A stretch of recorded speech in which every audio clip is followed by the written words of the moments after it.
La ciencia incipiente.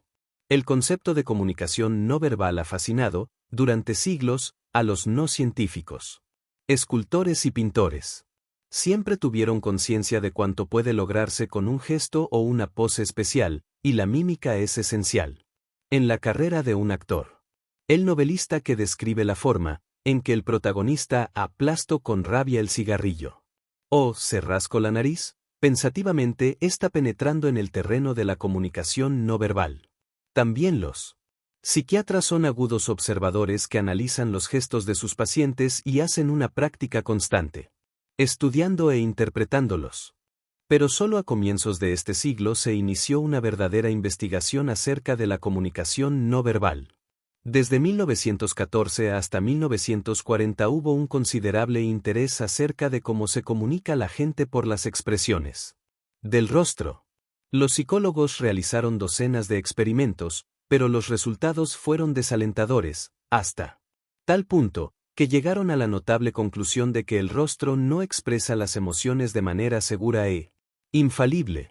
Durante el mismo periodo, los antropólogos señalaron que los movimientos corporales no eran fortuitos, sino que se aprendían de igual manera que el lenguaje. Edward Salir escribió: respondemos a los gestos con especial viveza y podríamos decir que lo hacemos de acuerdo a un código que no está escrito en ninguna parte, que nadie conoce pero que todos comprendemos. Pero los antropólogos, en su mayoría, no se han esforzado para tratar de descifrar este código. Solo en la década del 50 un puñado de hombres, entre ellos Ray L. Birbistel, Albert E. Schefflen, Edward T. Hall, Erving Goffman y Paul Ekman enfocaron el tema de manera sistemática. Aún después de esto, la investigación de la comunicación fue una especialidad esotérica. Los investigadores que se ocupaban del tema eran individualistas y trabajaban por separado. También tenían un cierto grado de audacia, ya que la especialidad era considerada pseudocientífica.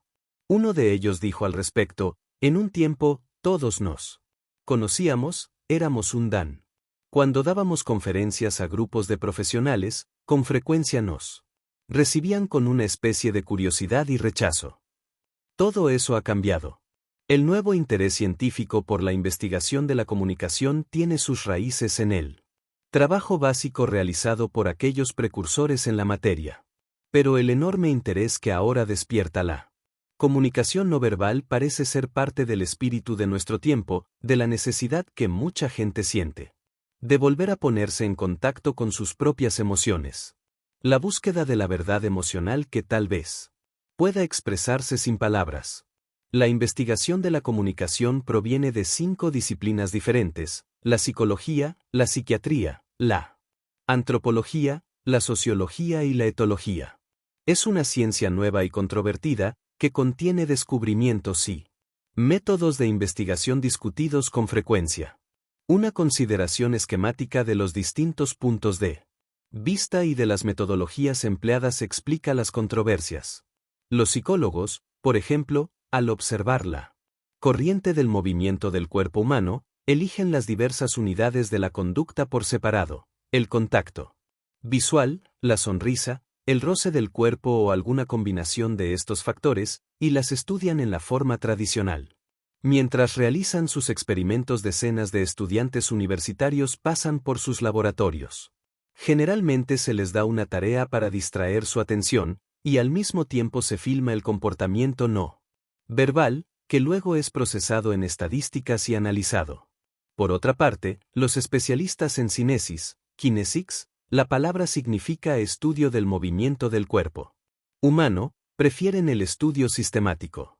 Estos especialistas provienen de diferentes orígenes científicos.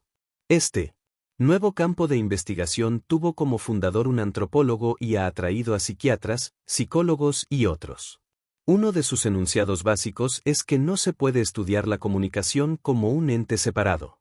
Es un sistema integrado y como tal debe analizarse en su conjunto, prestando especial atención a la forma en que cada elemento se relaciona con los demás.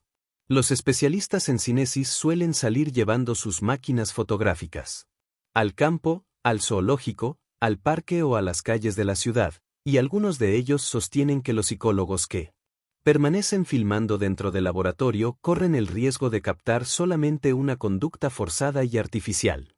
Al analizar sus propias películas pasadas en cámara lenta, han descubierto un nivel de comunicación entre las personas, tan sutil y veloz, que el mensaje, aunque obviamente posee impacto, pasa casi inadvertido para las mismas. Los psiquiatras reconocen desde hace mucho tiempo que la forma de moverse de un individuo proporciona datos ciertos sobre su carácter, sus emociones y las reacciones hacia la gente que lo rodea. Durante largos años, Félix Deutsch registró las posiciones y los gestos de sus pacientes. Otros psiquiatras han realizado análisis fílmicos y algunos otros accedieron a ser filmados u observados mientras trataban a sus pacientes. Cada vez más, los terapeutas emplean películas y videotapes para estudiar el comportamiento humano y se valen de ellos como instrumentos en el proceso terapéutico. Al ser confrontados con su propia imagen en la pantalla, los pacientes son estimulados a reaccionar ante la forma de actuar y de moverse, y aprenden en base a su propio comportamiento, verbal o no verbal, dentro de un grupo. Luego están los sociólogos que han observado y descrito una especie de etiqueta subliminal a la que casi todos respondemos, y que conforma nuestro comportamiento tanto en los aspectos fundamentales como en los pequeños detalles. Por ejemplo, todos sabemos cómo evitar un choque frontal en una vereda muy concurrida, a pesar de que nos resultaría muy difícil explicar cómo lo hacemos. Sabemos cómo reaccionar cuando un conocido se hurga la nariz en público, y cómo parecer interesado, y no comprometido en una conversación. Los antropólogos han observado las diferentes expresiones culturales del lenguaje corporal y han descubierto que un árabe y un inglés, un negro norteamericano y un blanco de la misma nacionalidad no se mueven en la misma forma. Los etólogos también han hecho su contribución. Tras varias décadas de estudiar a los animales en la selva, han descubierto asombrosas similitudes entre el comportamiento no verbal del hombre y el de los otros primates. Sorprendidos ante este fenómeno, algunos se están volcando ahora hacia la etología humana. Estudian cómo se cortejan los seres humanos, cómo crían a sus hijos, cómo dominan a otros o transmiten su sometimiento, cómo pelean entre sí o hacen las paces. Este comportamiento físico tan concreto puede compararse a la forma en que los monos y los primates mayores encaran el mismo tipo de relaciones. Por último, hay especialistas esfuerzo-forma, un sistema que permite registrar el movimiento corporal, que deriva de la notación de la danza. Lo que se pretende desarrollar es la manera de deducir hechos relacionados con el carácter del hombre, no por la forma particular en que realiza un movimiento, sino por el estilo integral en que se mueve. Georges Dumouriez escribió: el lenguaje es algo de poca significación. Se llenan los pulmones de aire, vibra una pequeña hendidura en la garganta, se hacen gestos con la boca, y entonces se lanza el aire, y el aire hace vibrar. A su vez, un par de tamborcillos en la cabeza, y el cerebro capta globalmente el significado. ¿Cuántos circunloquios y qué pérdida de tiempo? Tal vez podría ser así, si las palabras lo fueran todo. Pero ellas son tan solo el comienzo, pues detrás de las palabras está el cimiento sobre el cual se construyen las relaciones humanas, la comunicación no verbal.